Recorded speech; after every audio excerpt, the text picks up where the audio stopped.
Hey everybody, sorry, my apologies for not being able to come on Thursday. Internet was kind of crazy, and it seems like the internet is pretty bogged down right now with everybody doing all their Zoom calls and everybody staying at home. So here I go. And what I want to talk to you about is that your brain is a goal-achieving machine.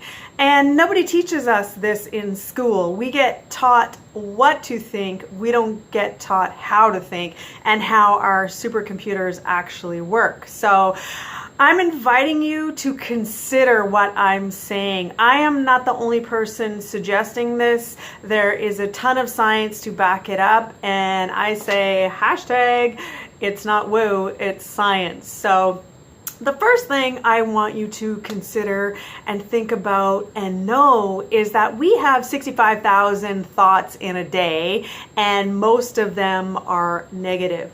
Now imagine 65,000 thoughts in a day, most of them are negative on a good day, and with the world going crazy at this moment and the collective consciousness in fear and everybody's freaking out, imagine the stresses and what's going on behind the scenes. So people are definitely feeling unsafe and uncertain, and it can really paralyze people, especially if you don't understand how the technology between your ears works. But I believe that once you understand how your brain, how your mind, how your nervous system works, you can make it work for you. You can literally learn how your technology works and make your mind work for you and not against you. Your brain is literally, and I'm saying literally, it is the biggest, best supercomputer there ever was and there ever will be. Your brain is a goal-achieving machine. And this is going to make more sense as we go along and I teach you and talk to you more about this. So I'm really inviting you to consider, just really think about having an open mind. And I had a discussion this morning with somebody, actually John, my partner, about when I was a counselor and how I used to explain to my high-risk youth that I was a counselor about your mind. And I explained it like a parachute, and I would literally get, the G.I. Joes with the parachutes and be like, okay, here, and drop the parachute with the parachute unopened and be like, okay, well, what happened? Well, he dropped to the ground. Well, how come? Well, because the parachute wasn't working. And then we open the parachute and we drop the G.I. Joe down and he floats down. Your mind is a lot like a parachute, and it only really works when it is open. So I'm inviting you to consider what I'm saying, and I'm inviting you just to open your mind. And some of the things I'm going to say, you're going to be like, what is she talking about? Probably because you've never heard it before. But if you heard it before, you're going to be like, oh yeah, that makes more sense. So I'm just inviting you, again, just consider what I'm saying. We need to learn how to actually use our technology. We need to learn how to think, not what to think. How to think, not what to think. So, first of all, who am I? Well, my name is Cindy Laguerre, and I have been in the health and fitness industry for the better part of 30 years. I've been in the health and wellness industry for probably 10 years. And I've been in the personal growth industry probably heavily for the last 5 years. So I've got about 30 plus years of experience, and really the most learning that I've ever done is unlearning all the shit I thought I knew. So my story, where I come from, is I've had a lot of trauma happen in my life and in my childhood. And although my family was super loving, long line of crazies, and we're talking I don't know about straitjacket crazy, but it should have been that. So I've experienced suicide. My grandpa killed himself, blew his head off with a shotgun. Preface, I'm going to say some things that might trigger you, so be careful, be aware. Here comes some shit. I might, I'm going to punch you and then I'm going to, reel it back. So just so be aware. So my dad committed suicide. He hung himself. My brother was murdered by the police. I lost my best friend to breast cancer. There was a lot of craziness. I come from a long line of alcoholism, drug addiction. There's a lot of trauma and stuff that happened in my family. So I saw a lot of relationships that were destructive and very abusive.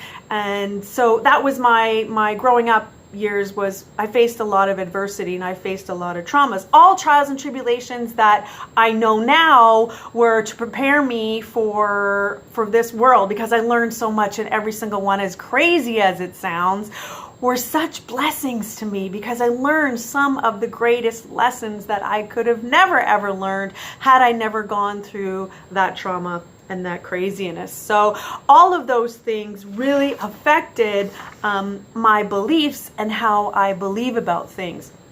And once I understood, because I've always been on a quest for knowledge, but once I really understood how my technology works, how my belief system works, how my conscious mind works, and how my subconscious mind works, and how the superconscious works, things really absolutely started to change for me, because I've been super successful in some areas of my life, like really successful, and other areas of my life, relationships, money, sometimes just like literally shitting the bed.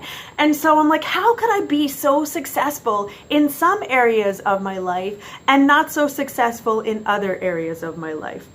So I really started to look at that, and my life started to change dramatically when I started to understand, how my brain works, how my supercomputer, my technology really works. And your brain is a goal achieving machine. Whatever we ask our brain to do, it will start showing us ways to do it. It will start to show us all of the things that we need to see to accomplish whatever we're asking it. So I'm just gonna back the bus up for a little bit, and I wanna explain to you how your beliefs are formed. So when we are younger, in utero to 7 years old, we are literally downloaded with messages from our parents, from our clergy, from our teachers, from the media, from TV, programming, school. School's not about having your own mind. Your school is about hammering you to memorize things. It's not teaching you how to be critical thinkers. So up until about age 7, we really don't have any critical thinking skills, and we are being downloaded with information. And when I say downloaded with information, we are taking on the meaning. We are creating meanings. Other people are creating meanings for us, and we are creating meanings through our 5 senses. We are taking in all this information, and when we have experiences, we are creating stories about what these things mean. And all of these stories, beliefs, are being stored in a filing cabinet. So whatever we're seeing, whatever we're hearing, whatever we're tasting, whatever we're smelling, we are creating memories of how to in this filing cabinet. And every single one of us has a filing cabinet. I hope you're all following with me. And not only, so we're taking in all of this through our senses, and our subconscious mind is taking in all this information. Our subconscious mind does a bazillion things, and I'm not kidding when I say bazillion, and it is there to protect us. So it is making all these assessments, all these judgments, all of these files on how to protect us. So I will give you an example. So if you, let's say when you're younger and you come across a dog and you have a bad experience with the dog and the dog bites you, you form a memory, you form a file about what that experience meant to you. So as you go further on in your life, you have this belief, you made these decisions about what this dog represents. So as you go on in your life, and let's say you're in your teens or your 20s, 30s, 40s, 50s, whatever, this dog comes by you, you quickly start pulling out the messages from the filing cabinet because you smell something, you hear something, you could even maybe taste something, and this says, dangerous dog, dangerous dog. Even though the dog might not be dangerous, but you've already collected all this data and information that says this dog is dangerous. And we do that with all kinds of experiences that happen to us, and it is happening so fast you don't even know how fast it's happening. But we are creating these filing cabinets on how to navigate the world. So it's not necessarily true, and most times it's not true, but this is the lens, this is the construct of how we view the world. Make sense? Tracking with me? So what happens when we are viewing the world through these lenses, when we are viewing the world through the beliefs that we've decided that we are having, our brain is a goal achieving machine. Our brain starts to look for all of the ways to keep us safe. So the other thing that happens is when I say it's not woo, it's science, when we are having these thoughts, these thinking things, we are energetic beings. We are like a radio receiver. And so whatever you are dialing in with your thoughts, because you are putting out that energy, that is what you're going to be attracting back to you. So if you are dialing out 1-800 My Life Sucks, that frequency is going to come back to you because you are the radio receiver and you are also the radio broadcaster.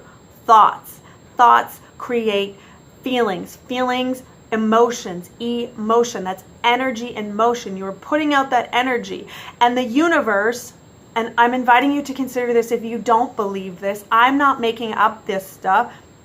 I'm just telling you and teaching you on what we know. We are electrical beings. Thoughts carry vibrations and frequencies. So your thoughts are creating the frequencies, the vibes that you are putting out there. The universe has no, it can only respond to what you are putting out there. So if you are thinking right now that the world's a scary place, the world is going to show you all the scary things that are happening.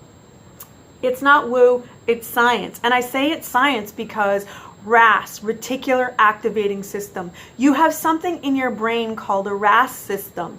And what your brain looks for, your subconscious will start to show you. Because we're taking in, I think it's like something like 8 billion bits of information.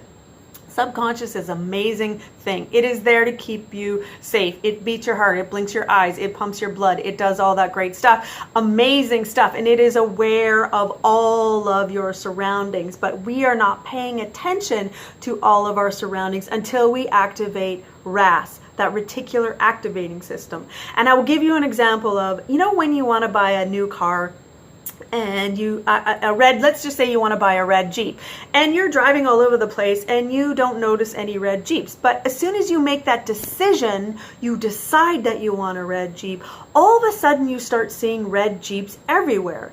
And it's not that the red Jeeps weren't there. It's that you hadn't activated your RAS to start looking for those red Jeeps. So now your brain says, oh, red Jeep, that's what we're looking for. So it starts to show you all of the red Jeeps. It's not that they weren't there before, it's just that you never activated the system to start looking for it. So can you see how this transfers over to everything?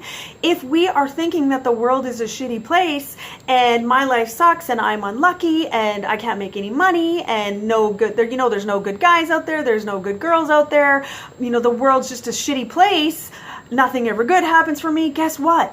Your brain is going to start showing you all the shit that's no good for you. There is no good guys out there. You can't make any more money. Your life does suck. You are super unlucky. You've recruited your brain to start looking for those things. So if you were to start asking better questions like, what can I do to make my life better? There should be some good guys out there. I know people that have really great relationships, and there's some really amazing people in the world. And I think that there are some great stuff happening. If you recruit your mind to start looking for that, because what you focus literally starts to come into focus. RAS, reticular activating system. And again, like I say all the time to all my students, to all my clients, whatever I say, go look it up. Do your own research. Come to your own conclusions. I'm not making this stuff up. This is years and years of study and following, Dr. Joe Dispenza and Dr. Bruce Lipton and, David Baer and David Nagel and, Braden, and there's so many people. If you start looking for the information, it's really going to open your mind, because the goal is to understand how our brain works and how can we make it work for us instead of against us. So one of the other things I wanted to quickly say, because I'm going on probably 20 minutes here or so, is Imagination is something else that we have that is a superpower. And nobody ever teaches us this. They teach us to, stop daydreaming and, get to work and start memorizing stuff instead of coming up with grandiose ideas. And your imagination is a superpower. Harvard did a study, and not just Harvard, but there's been so many studies on this. Your brain doesn't understand if you are just imagining it or if it's actually happening. So I'm inviting you to consider right now, what are you thinking about? Are you imagining the worst case scenario right now? Or are you imagining how great things are going to be when we come out the other side of this? So Harvard did a study, and they took piano players and they got them to play music. They hooked them up to electrodes and they got them to play a piece of music. And they looked at the energy. They looked at what was happening in the brain, the neurons that were firing in the brain. And they could see the pictures of it. And when they played this music, they saw the neurons fire. So then they took them and they said, okay, we're not going to get you to play the music. We're just going to get you to imagine playing the music. And lo and behold, all of the same neurons fired in the brain. So the brain didn't understand that they were thinking about it, they were actually doing it, or they were imagining doing it. So that is really valuable information for us to know that what you're imagining, you are creating these neural networks in your body. And I could go off on teaching you all about the neural networks and how they work in your brain, and how once we lay down those neural networks, our beliefs, our decisions that we made, we are literally wiring our brain. But the good news is all is not lost, because once you understand how your brain works, you can start to prune out those neural networks. You can start to prune out those beliefs, those limiting beliefs that money's hard to make, that there's no good guys out there, that I have shitty luck. There's ways and processes to do this to make your brain, your mind, start working for you instead of against you. So quickly, one of the things I want to tell you, one of the ways to shift your thinking, to start helping you to feel better in your mind, the universe gives us this really cool line of credit called gratitude. And when you find yourself starting to go down some rabbit holes of feeling fearful and uncertain, stop, take some deep breaths, really ground yourself, and start to think about what are you grateful for. And if in the moment you can't come up with some stuff because you feel like your mind is going a bit crazy and all those negative stinking thinking beliefs are bombarding you, take your name and literally take the letters of your name and try and find one thing you're grateful for. So Cindy, if I'm going to breathe and then I'm going to go see, what am I grateful for? I'm grateful for my cat, Winston. I love how he makes me laugh and he's such a goofball. I'm grateful for incandescent light. I'm grateful for the lights in my house. I'm grateful that I have electricity. I'm grateful for buckwheat noodles. I really like buckwheat noodles when I'm having a higher carb day. I'm grateful for my diary. I'm grateful for a journal that I keep every day. And why? Yellow. I'm grateful for the yellow rays in the sun. It can be something so silly and something so crazy that it makes you laugh, but it literally starts to change your brain. It starts to change how you're thinking. It takes you out of that fight or flight or craziness response and brings you down to the parasympathetic response, right? We're either in sympathetic or parasympathetic. So I hope that helped you. I hope that I didn't go too crazy and all over the place, and I hope it made a little bit of sense. And I'm really inviting you to consider everything that I said.